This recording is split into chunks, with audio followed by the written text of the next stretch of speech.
Oi gente, eu sou a Duda, você está no canal da Tag Experiências Literárias e hoje nós vamos conversar sobre o livro Querido Edward, da autora Ann Napolitano. Antes de mais nada, só para lembrar, este vídeo é destinado a todos que já leram o livro, então sim, teremos spoilers. E vamos lá conversar sobre o Querido Edward, livro do mês de agosto do Clube Tag Inéditos.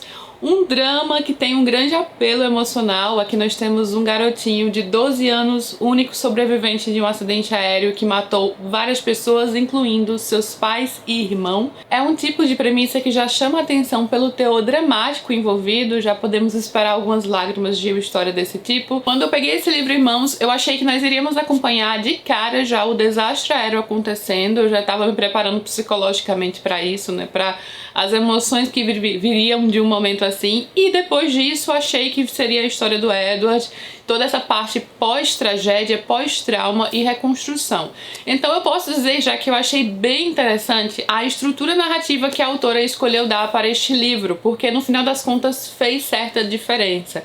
Ao colocar durante todo o livro tudo o que aconteceu dentro do avião aos poucos, ela vai alternando nesses momentos do dia do desastre, do dia do avião, com as pessoas que estavam ali dentro, focando em algumas pessoas ali dentro. E depois voltando para o Edward no futuro, e no caso seria o presente, né? E como ele está lidando com tudo isso ao passar dos anos, fez com que esse desastre ficasse sempre mais em evidência na nossa mente, sabe? Porque ele está acontecendo a todo momento.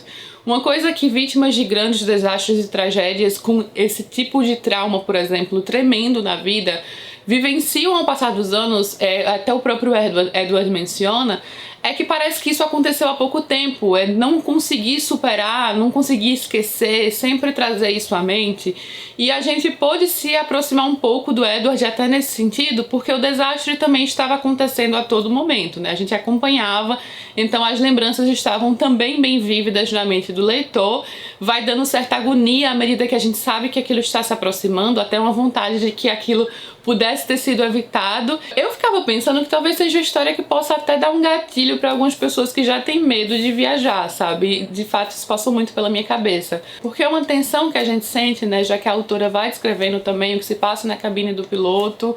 E aí aos poucos a gente vê que as coisas vão desandando, aí passa aquele medo até, e talvez quem já tenha um certo medo de viajar, seria meio que um aviso que eu daria para uma pessoa que eu conhecesse que já tivesse esse medo antes de ler o livro.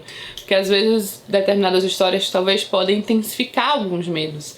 E sobre até essa conversa da cabine do piloto, né, que de certa forma gera talvez um certo mistério na cabeça do leitor de como esse desastre teria, né, ocorrido, porque não é dito no começo de fato o que aconteceu, o que ocasionou a queda do avião, que é algo sempre levantado na queda de todo o avião, né? Quando isso acontece, há sempre todo um interesse por cima mundial para entender o que fez aquilo acontecer, né? Qual foi o erro que ocasionou aquele desastre tão terrível. E nesse quesito, à medida que foi acontecendo, eu imediatamente associava ao voo da Air France, que no final do livro a autora inclusive menciona, né, que ela usou esse acidente, inclusive na cabine do piloto, as conversas da caixa preta, para montar também o acidente de seu livro. E quem lembra, foi aquele acidente que aconteceu no voo da Air France, saindo do Rio de Janeiro para Paris. Muitos brasileiros envolvidos, muitos perderam a vida, e ela usou exatamente o que aconteceu naquele voo, os erros daquele voo, para montar aqui o que também aconteceu no voo do Edward. Como uma pessoa que trabalhava no aeroporto na época, eu acompanhei de perto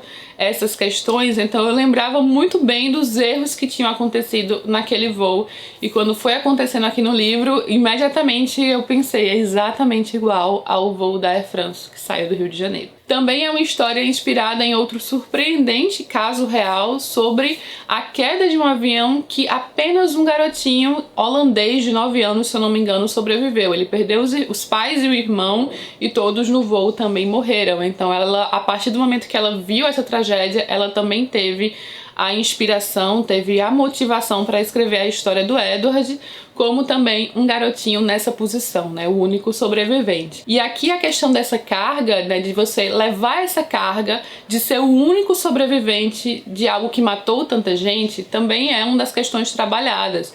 Aliás, a reconstrução, né, o segmento da vida do Edward, como ele vai lidar com tudo isso, toda a dor envolvida, né, conviver com essa dor, é bem o que está aqui para mim como ponto principal do livro. Acompanhar essa reconstrução, essa tentativa de conviver com um trauma que vai estar sempre presente. Abordar as sequelas, dificuldades, traumas do sobrevivente e das pessoas que vão lidar com essa perda de todos que morreram, né? Dos familiares que ficaram.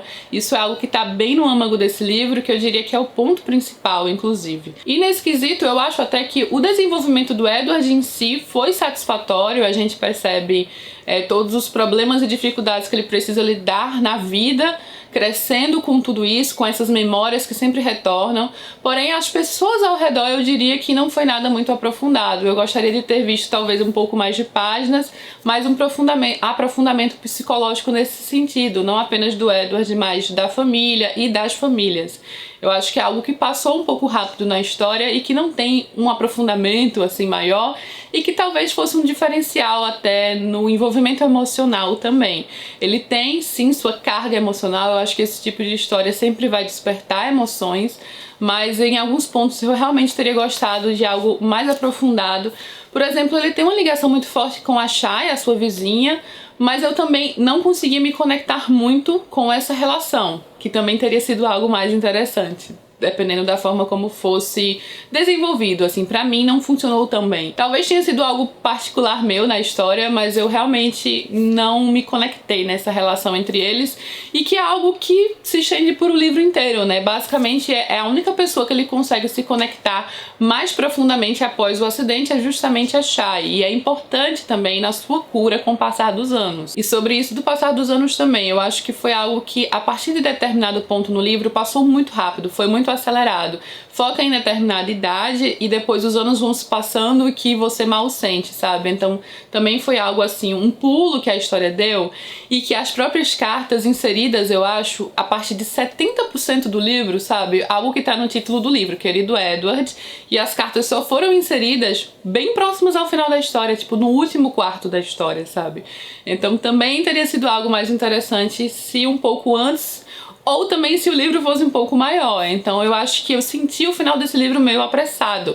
Eu gosto da ideia, de como a autora tratou as questões, eu acho que ela teve uma sensibilidade, mas também faltou pra mim certo aprofundamento. Em alguns pontos foi positivo, eu acho que no próprio Edward em si, né, o protagonista, mas no geral, assim, nas relações eu senti algo faltando. No final das contas, eu acho que a mensagem que fica é bem interessante, essa questão do caráter curativo do tempo.